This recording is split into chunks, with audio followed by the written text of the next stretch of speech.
An electronic presentation on workplace learning, created by Group D, Sarah Baer, Madeline Blackwood, Eric Butler, Glenda Imes, Leah Miller, Michael Raven, and Laurie Saunier.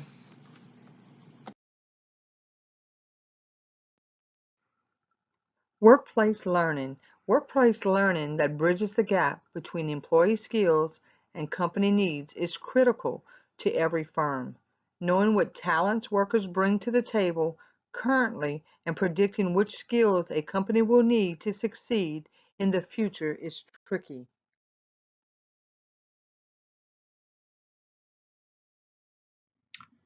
The future of work is changing through greater connectivity that creates information availability and more mobility, greater machine capability and processing power, including artificial intelligence and robotics, workforce demographics of aging, cultural shifts, and globalization, social expectations regarding the meaningfulness of work, social endeavors, and gender equity.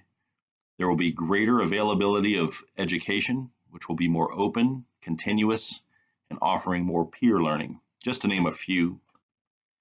But so is the future of workplace learning. Learning and development will become even more important, as advancements in technology and learning methodologies will be critical to ensure organizations remain competitive, as not everyone will be able to adapt, resulting in critical skill shortages. And learning programs will be needed that are impactful, engaging, and provide long-term adaptability and sustainability.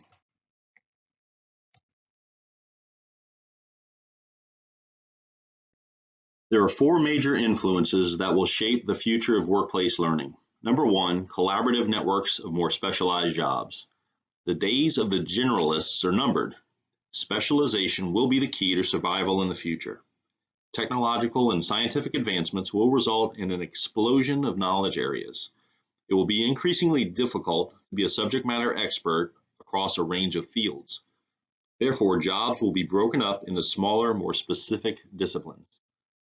Additionally, the need for brick and mortar offices and traditional roles supporting these workplaces will decline. In their place will be decentralized networks of teams that will collaborate across a more integrated people system to deliver work. To reach these decentralized teams and to keep them viable and sustainable, learning and training systems will need to change into adaptive systems that can reshape continuously. Number two, virtual learning networks. Advancements in technology will enable more and more remote working. For example, connectivity, mobility, anywhere, anytime access, synchronization across devices, cloud computing, collaboration tools, and social media tools, just to name a few. Workplace learning will need to break away from the fixed knowledge management and formal platforms. It will unlock people from physical locations. Learning and development teams will need to be more agile, effective, and innovative in providing learning solutions. Continuous learning in a format that is flexible and agile will be the key. Number three, demand for a variety of learning methods. Information channels will come from all directions. Learners will demand a variety of learning methods to keep track of the information, convert it into effective content, and deliver it in a way to facilitate learning and behavioral changes.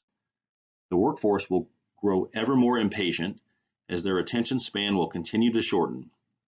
Further, their available time for learning will continue to dissipate. Number four, individual readiness. Managers will need their teams to develop the ability to stay relevant to their expertise areas, participate in the digital transformation taking place, and look beyond the boundaries of their role and work to stay productive.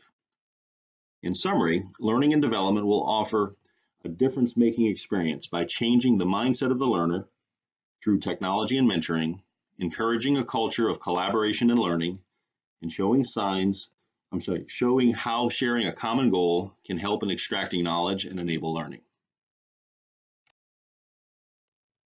For an organization to maintain its competitive edge, it is important to identify, assess, and close skill gaps.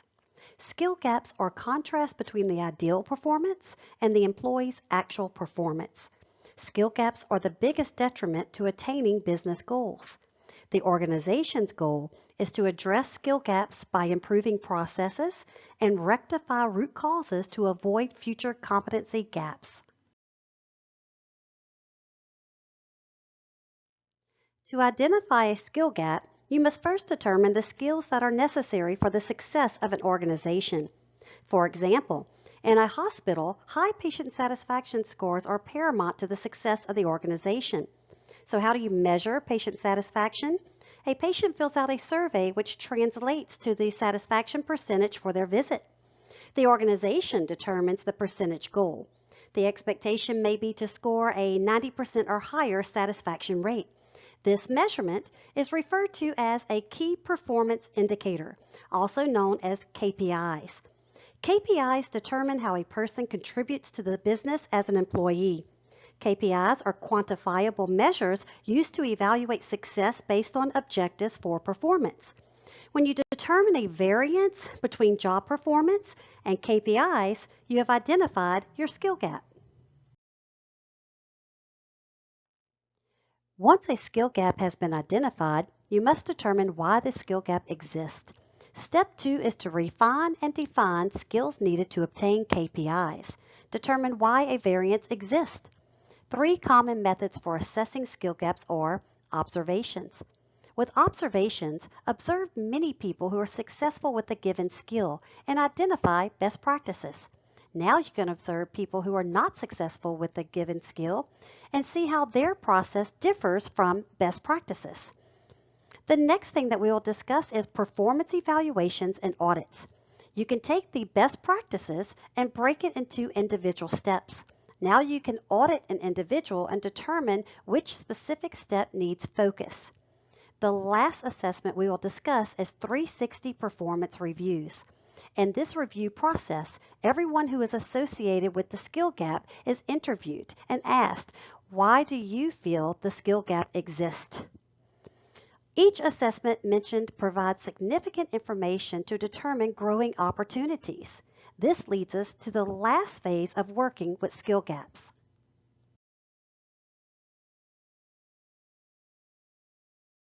Once you have identified why a skill gap exists, step 3 is to determine the necessary training needed for performance improvement.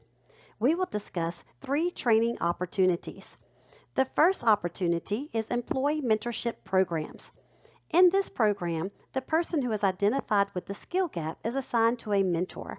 The mentor is responsible for training them on the skill, documenting the process, and assuring their success.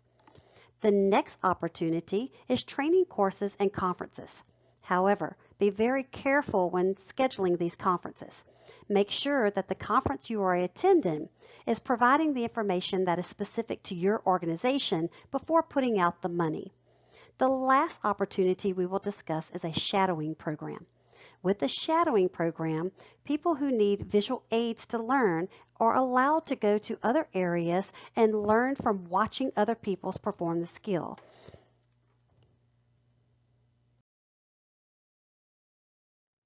It is important to understand when identifying, assessing, and closing skill gaps that the process is a never-ending process.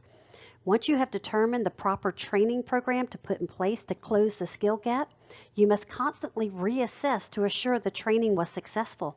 Sometimes during this reassessment, the KPIs change and we identify new skills that need to be in place to assure the success of the organization.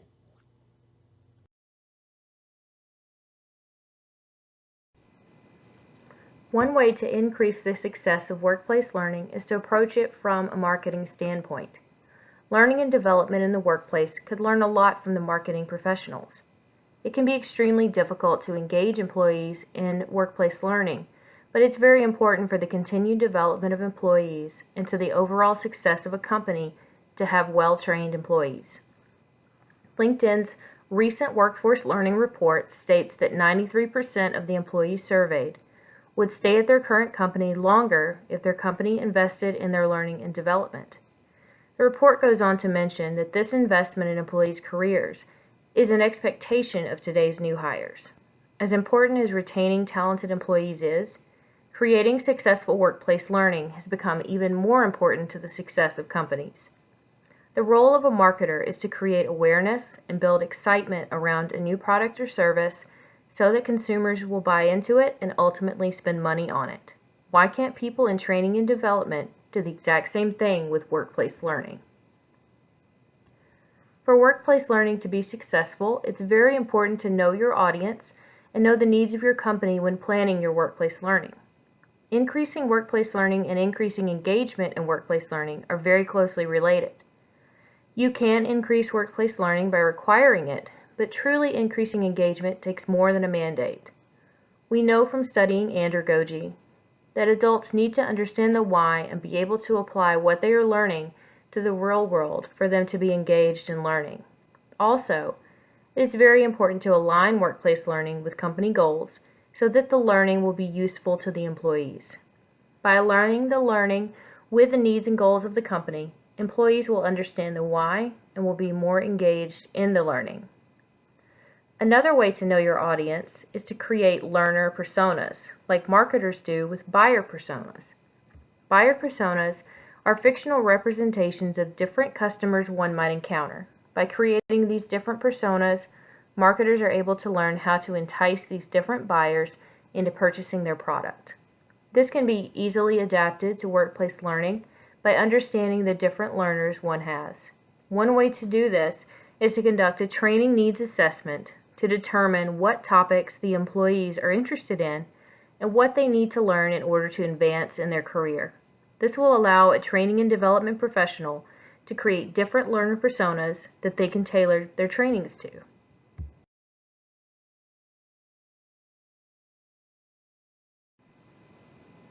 Just like the marketing department in a company would launch a campaign to promote a new product, a great way to let your workplace know about an upcoming training is to create a marketing campaign to build anticipation about the training or training event.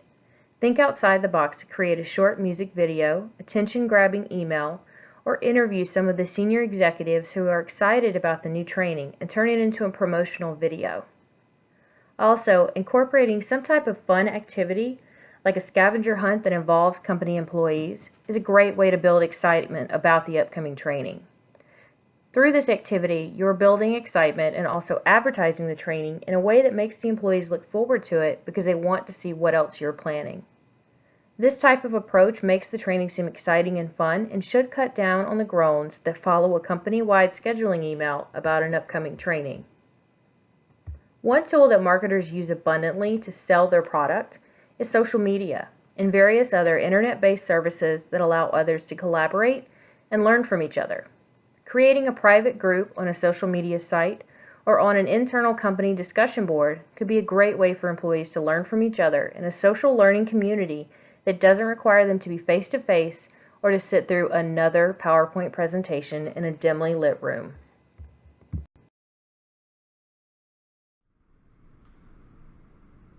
The modern employee has access to more information and opportunity than ever before. Learning potential is at its most accessible when it comes to workplace learning, and bridging the gap between employee skills and company needs has become less of a challenge and more of an opportunity.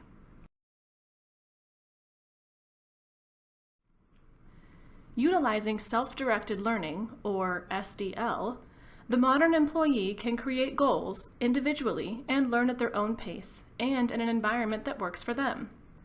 The 3 goals of SDL, as discussed by Miriam et al., are to enhance the ability of adult learners to be self-directed in their learning, to foster transformational learning as central to self-directed learning, and to promote emancipatory learning and social action as an integral part of self-directed learning.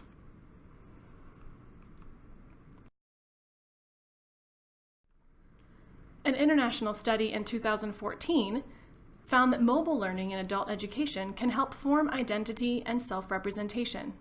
Using the limitations of Miriam and Meserau's theories on andragogy and self-directed learning, mobile learning works to connect adult education and lifelong learning.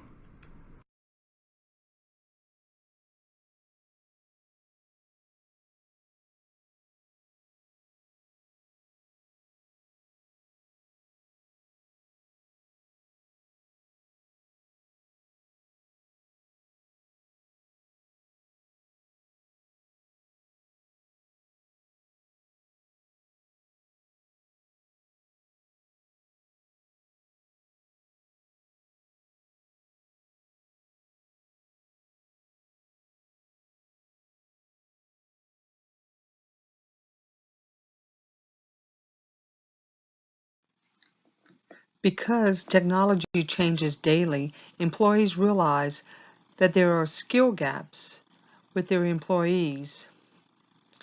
Digital transformation requires that technology services be delivered in a fast, agile, and streamlined manner across the entire organization. Although this can present many challenges for the organization, more importantly, it allows for huge opportunities to improve efficiencies across the organization. Digital transformation is a hands-on activity. If you want your company to continue to succeed in this ever-changing world of technology, you must take a stance and make the change happen. Executives can't sit back and hope the company will survive without doing something to keep up with the change. No business will survive if it doesn't respond to the digital transformation that is taking place around it.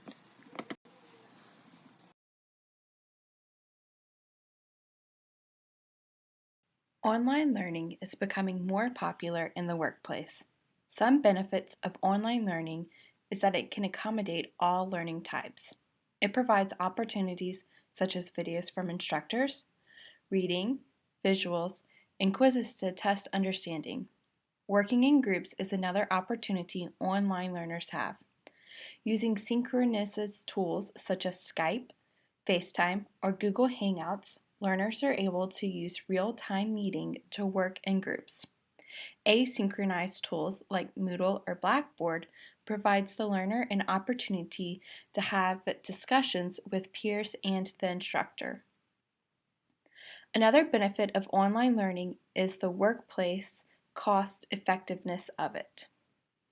By reducing the time needed for traveling and full continuing education workdays through online learning, the organization is able to cut down on costs associated with these expenses. This is also beneficial for the workplace as it allows for employees all around the world to get the same information in a cost-beneficial way. This allows for a more cohesive and controlled learning environment and an opportunity for the workplace to keep a pulse on all information being taught to the employees, thus leading to less confusion or chaos. For the learner, it provides a large benefit as they now have the flexibility to work on courses when most convenient to them. This freedom helps the student feel as though they are in control of their education and can balance their work life, family, and school in a way that best suits their lifestyle. For some workplaces, encouraging learning is an added benefit for both the learner and the organization. So providing the students a certain amount of time during the day to work on online courses could be an added bonus for both. Challenges associated with online learners include if the learner receives and understands the material as well as the instructor would teach it in the classroom. This includes the challenge on the instructor as they are not able to assess the needs of the students as well through an online portal. When challenges arise in a classroom or the instructor feels they need to spend more time on a specific topic, they are able to do so by adjusting their schedule as needed. With online courses, it is more difficult for the instructor to gauge this information as well, as it is more challenging to make changes to the curriculum as needed. This is when continual feedback and communication between instructor and student is so important to make sure the student understands the material, feels comfortable asking questions, and is confident in the way he or she has been learning. Utilizing online quizzes is also helpful to gauge when the student is in the process. Another challenge is the computer and technology issues that the learner could run into while doing online courses. Making sure that the learner is using the most up-to-date software and computer system is very important when starting online courses. Understanding how to use the correct online sites such as Moodle and Blackboard will help the student succeed in the course. Without these tools or other resources such as Google Hangouts, FaceTime, Skype, and Google Docs, the learner's education will be hindered as all information comes from these resources. Hosting an optional in-person course, online group meeting, or sending an informative video out prior to the course starting would help the student understand how to use the resources better and enhance their learning. Often, online learning has many resources beyond the course, such as tutoring or study skills, but the learner doesn't know how to access these resources. This extra time could help the learner learn how to use these resources. Lastly, isolated learning is not beneficial for all individuals. Making sure the course has an equal mix of individual work with group work will help make the learner feel as though he or she is not alone in the course and has a community of students surrounding them. If not, isolation can lead to the learner feeling as they should drop out of the course from a lack of community support. Online learning is gaining more popularity in our society. It is going to continue to be an important tool and resource to organizations and the workplace as it empowers the learner to continue education at a pace he or she is comfortable with. If the workplace is not already, they will need to adjust to these changes and embrace the use of online learning.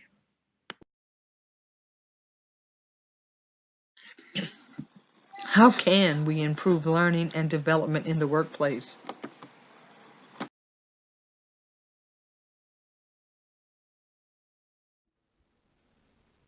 Hello, my name is Eric Butler, and today I will be covering strategies for effective workplace learning. What I want the viewers to get some insight or some understanding on the strategies for effective workplace learning. The first area I want to cover is the manager's passion to coach their employees. Historically, managers pass on knowledge, skills, and insight through effective coaching and mentoring. But in a more global, complex, and competitive world, the role of the managers has been a lot. Managers are now overwhelmed with additional duties and responsibilities. They can barely handle their direct tasks, let alone coaching and mentoring.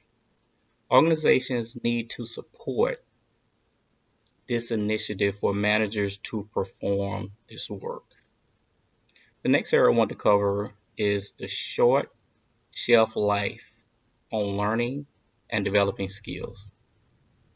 It used to be that what you learned was valuable for years, but now knowledge and skills has become obsolete within months. This makes the need to learn rapidly and regularly more important than ever. This requires organizations to rethink how learning and development happens from a once in a while activity to a more continuous, ongoing campaign. The next area I want to cover is teach employees to own their career development. Highly structured, one-size-fits-all learning programs does not work anymore. Individuals must own, self-direct, and coach their learning futures. Yet, they cannot do this alone, nor do you want them to do this alone. The development and growth of your talent is vital to the organization's success, and also the ability to innovate with overwhelming production needs. The next area I want to cover is managers must provide flexible learning options. Tell employees they need to engage in a more learning and development activity with their already heavy workload often leaves them feeling overwhelmed and consumed with questions. When and how will I find time? Companies must respond by adapting an on-demand and mobile solution that makes learning opportunities more readily accessible for their employees. The next area I want to cover is serve the learning needs of a more virtual team. While most organizations have many people working remotely and virtually, it does not require more thought and creativity in how you train your workforce. This includes formal types of learning through courses, but also the informal mentoring and coaching channels. Just because the employees are out of sight doesn't mean they get to be out of mind when it comes to learning and development. The next area I want to cover is we must build trust in organizational leadership. People crave transparency, openness, and honesty from their leaders. Unfortunately, business leaders continue to face issues of trust. If leaders disengage or refuse to share their own learning journeys, how can they expect their employees to be enthused about their future career paths? The last area I want to cover is match different learning options to different learning styles. With 5 generations in the active workforce, let's think about this. We got young individuals in the workforce. We got young individuals just finished college in the workforce to our senior employees. Organizations must restructure the way employees learn and the tools and activities they use to used to correctly match different leadership styles. For example, the millennial age use cell phones, computers, and video consoles. That is their way of learning through technology. Thank you all for listening and have a good day.